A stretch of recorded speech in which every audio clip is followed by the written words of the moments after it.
nggak inget harinya nggak apa-apa, yang penting ini udah akhir bulan ya. Akhirnya mendekati gajian. Mudah-mudahan semua semangat semuanya. Saya Karo, hari ini akan menambah semangat hari Anda di acara Ruby No Secret. Salah satu yang bikin semangat itu adalah karena foto-foto Mbakmu sudah ada lagi di feednya Fadel ya, udah ada lagi. Kemarin katanya di archive, diarsipin dulu. Udah ada pasangan ini, kita mau tanya-tanya nanti, tapi ya kita kepojokan dulu untuk membahas berita-berita yang hot baik kita dari dunia nyata maupun dari dunia maya. Oke, apa ini yang menjadi perhatian? Ini dari sebuah vlog ya, vlognya Gofar Hilman dan Kemal ya. Apa yang menarik karena mereka membahas mengenai cinta nggak boleh gitu, Cinta Laura. Oke, baiklah, Cinta Laura. Kenapa gitu ya? Jadi beberapa tahun yang lalu itu sempat viral wawancara Gofar dengan Cinta Laura, di mana Cinta Laura di situ menjelaskan bahwa dia ngerasa bahwa banyak orang yang kemudian menirukan gaya bicaranya, nggak ada ucan, pecek. Gak ada ojek gitu ya, hujan, becek itu menurut dia itu adalah sebuah bulian gitu, dia menerimanya sebagai sebuah bulian. Sehingga pertanyaan Gofar waktu itu adalah apakah dia merasa bahwa jargon itu kemudian juga membuat Cinta Laura semakin populer gitu ya. Tapi Cinta Laura jawabannya ternyata enggak, dia ngerasa nggak nyaman dengan itu gitu ya.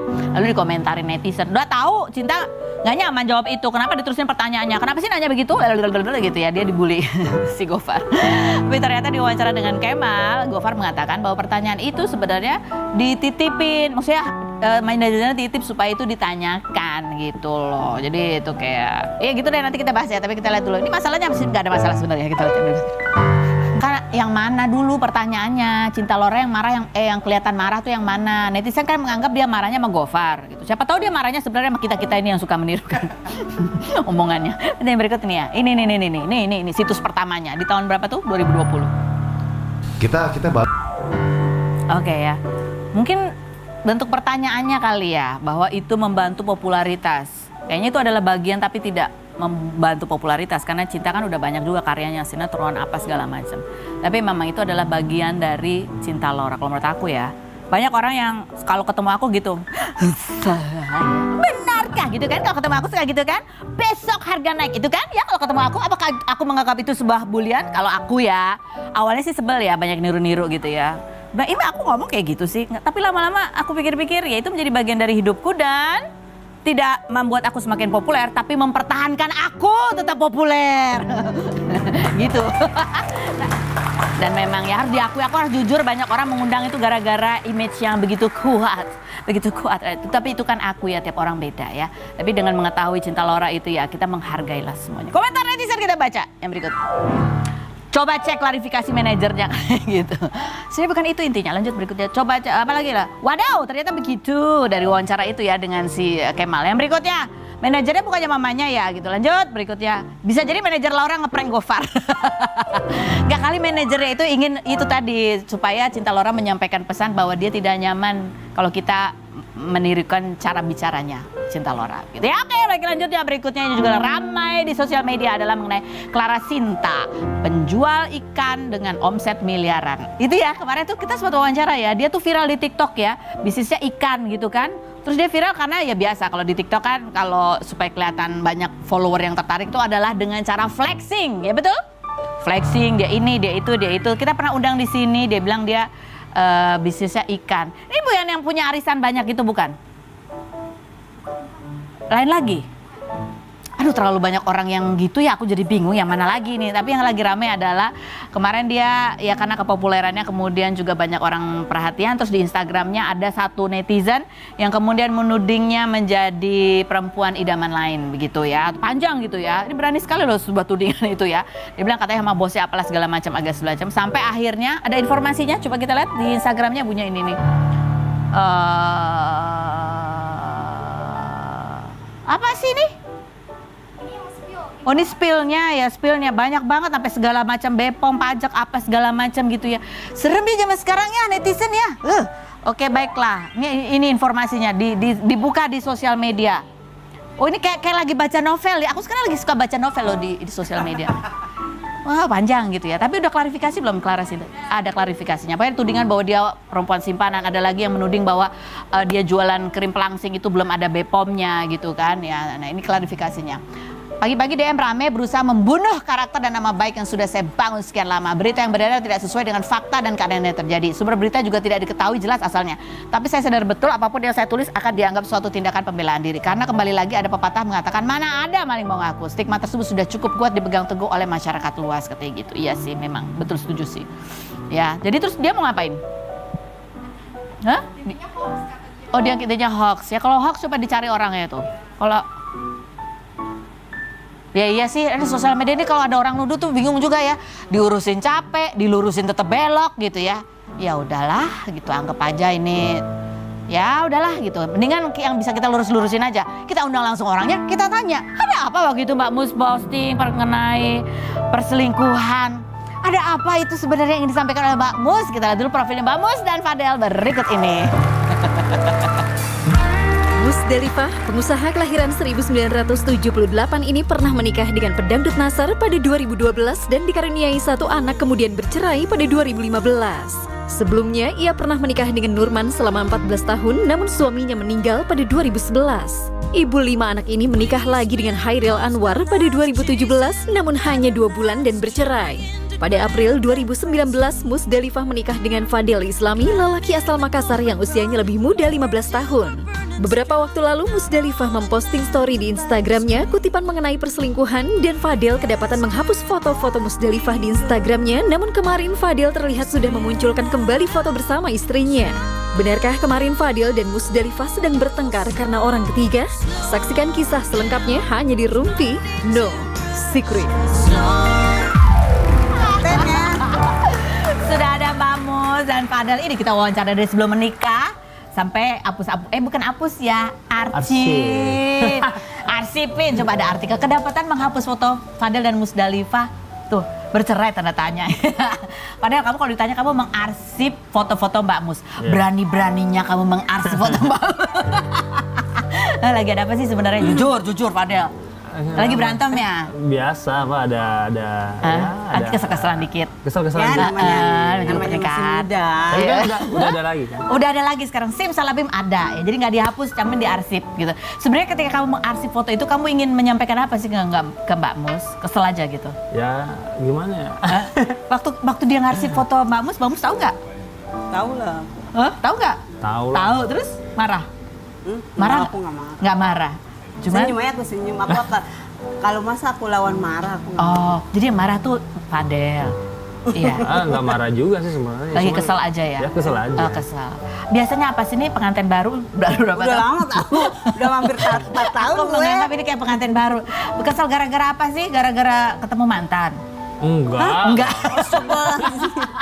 Bukan. Gara-gara Suka dia suka. Maksudnya kan dia lagi sekarang kan mau itu politik kan terlalu Iya. pulang malam. Maksud aku jangan terlalu pulang malam. Oh. Enggak, jadi waktu itu kan aku janji sama Mbak Mus mau nonton malam. Nah tiba-tiba tuh aku kan lagi di politik ya, jadi aku harus banyak ke masyarakat daerah kan. Jadi cancel gitu. Pulangnya telat, marah Mbak Mus. Iya. Oh ya ampun. Terus sekarang akhirnya udah nonton belum? Belum juga. Filmnya udah lewat. Oh, filmnya udah lewat. Aduh, udah nanti nggak tuh. tayang lagi. Oh, udah nggak tayang lagi. Film apa sih Mbak Mus? Film Nggak tahu.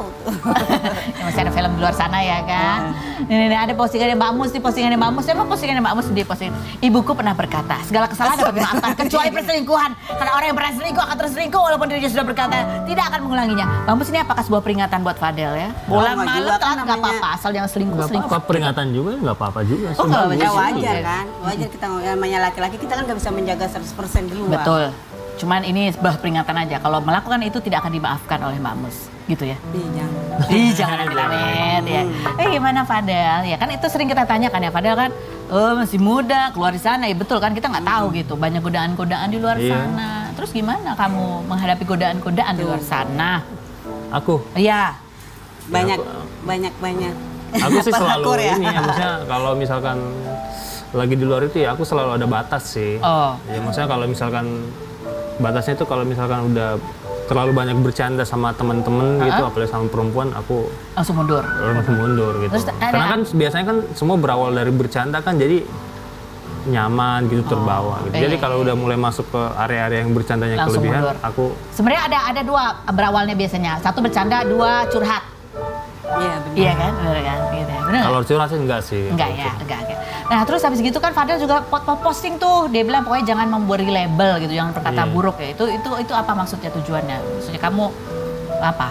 Yang ingin disampaikan apa sebetulnya Fadel? Yang aku mau sampaikan kan kadang kan kita kan selalu ngejudge orang ya, maksudnya kita belum tahu orang ini tapi kita tuh udah label, wah ini norak nih, ini brengsek, bajingan gitu loh. Maksudnya jadi aku tuh nyampein pesannya, kita tuh nggak usah nge-labelin orang gitu. Kita berpikir tentang orang itu yang baik-baik aja. Lihat aja yang kita lihat tuh seperti apa Iya, gitu. kita selalu lihat sisi baiknya aja. Apa sih sebenarnya kalau dari Fadel sendiri yang kadang-kadang Fadel pikir orang tuh melabel Fadel tuh apa yang buat Fadel ganggu banget?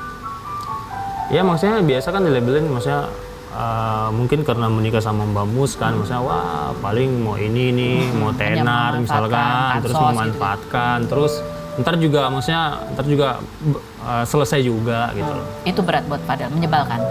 Ya maksudnya bukan menyebalkan sih, cuman kan maksudnya itu kan nggak memotivasi kita gitu loh. Harusnya melihat kita ini kan harusnya lebih memotivasi, Lebih support aja. lebih gitu support ya. gitu. Jadi kadang ada suka mengecilkan hati gitu ya, karena orang kok pandangan buruk udah 4 tahun masih aja begitu gitu ya. Iya, Mas. Berarti Hampir 5 tahun. udah hampir 5 tahun bahkan.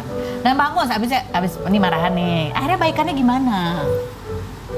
Maksudnya? Iya kan habis hapus-hapus foto itu pasti ada masalah ya, biasa lah dalam rumah tangga. Akhirnya biasanya tuh kalau yang suka mencairkan suasana lagi siapa? Mbak Mus atau Fadel? Mbak Mus kayaknya nih.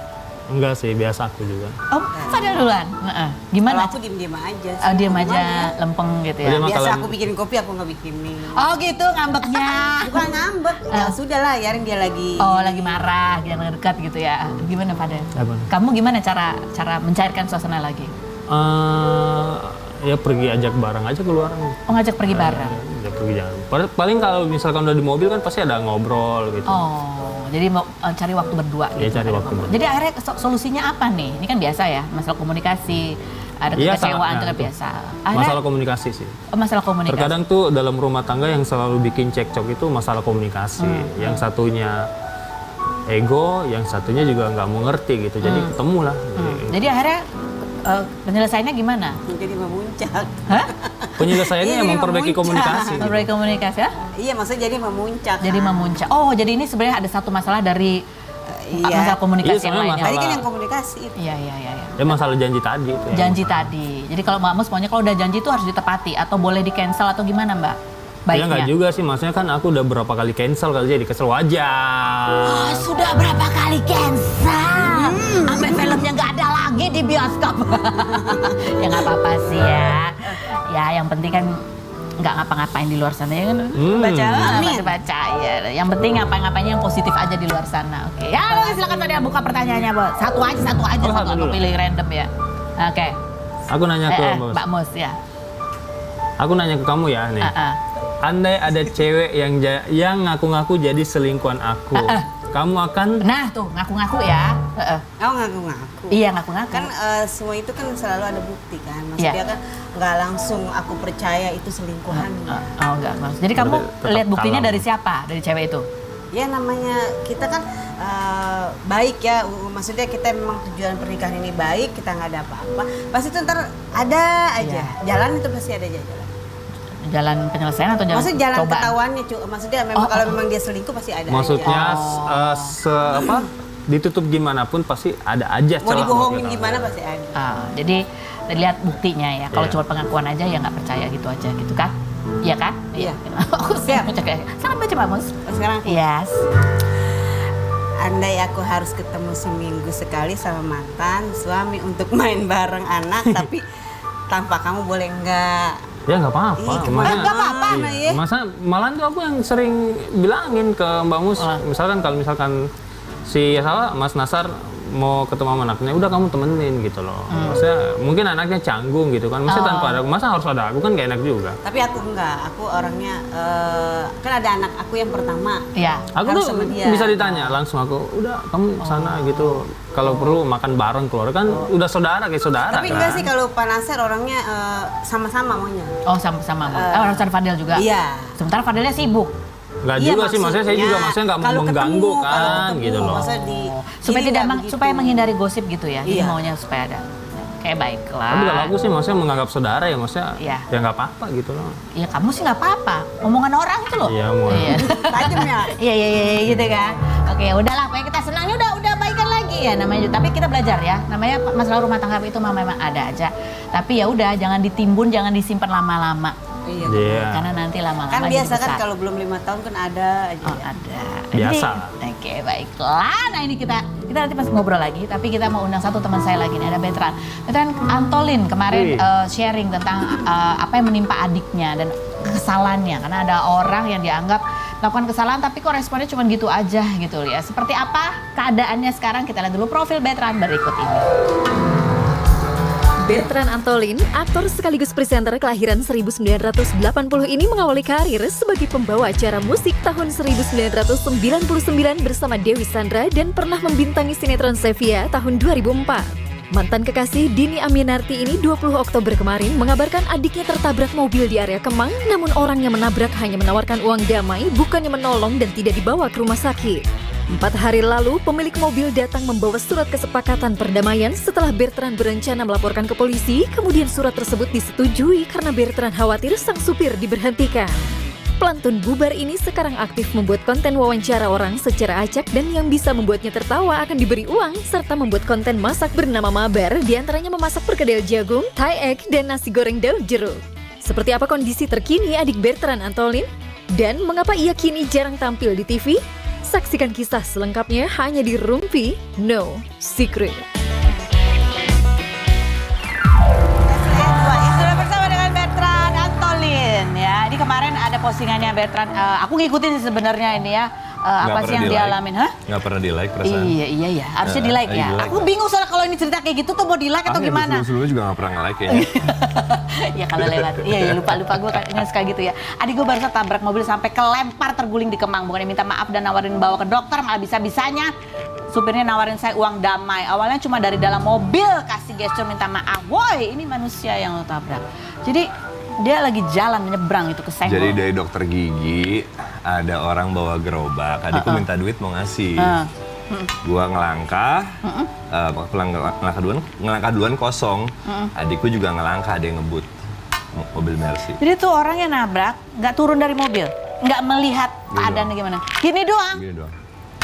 Diri depan mobil, ku paksa dia turun. Oke, terus? Ya Kamu udah, paksa dia turun? dia bilang dia nggak ngebut. Kalau nggak ngebut nggak mungkin kelempar. Logikanya di situ. Oke. Kalau dia nyebrang sembarangan itu ada 2 motor Hah? yang berhenti setelah. Oh, So, gitu ya. Terus dari situ kan kamu sempat posting bahwa ya kamu nelpon bos ini kok majikannya kok nggak ada permintaan maaf. Terus responnya sebenarnya majikannya justru suruh kantor polisi karena dia tidak di mobil biar fair. Itu udah mulai kok begini ya? Kok ini kan orang yang tabrak, kucing aja kita melipir. kok seolah nggak peduli gitu ya. Terus kalau ada dengar sesuatu, bahkan gue bilang nama gue Bertrand Antolin. Google my name, silahkan. Dia bilang dia tahu saya. Oke. Dan gue bukan tipe orang yang suka cari huru hara ya. Gitu. Terus ya udah, dia ngotot mendingan kantor polisi. Karena adikku sudah meringkuk, mendingan saya bawa ke dokter dong. Iya. Dia ngotot tetap harus kantor polisi, ya udah saya balik karena jarak 100 meter ada Polsek Kemang. Saya sampai di sana supirnya nggak ada, ya udah saya bawa cek dong. Ke dokter. That's the logical thing dong. Dicek, hasilnya tidak ada yang patah, tidak ada yang patah. Saya bersyukur.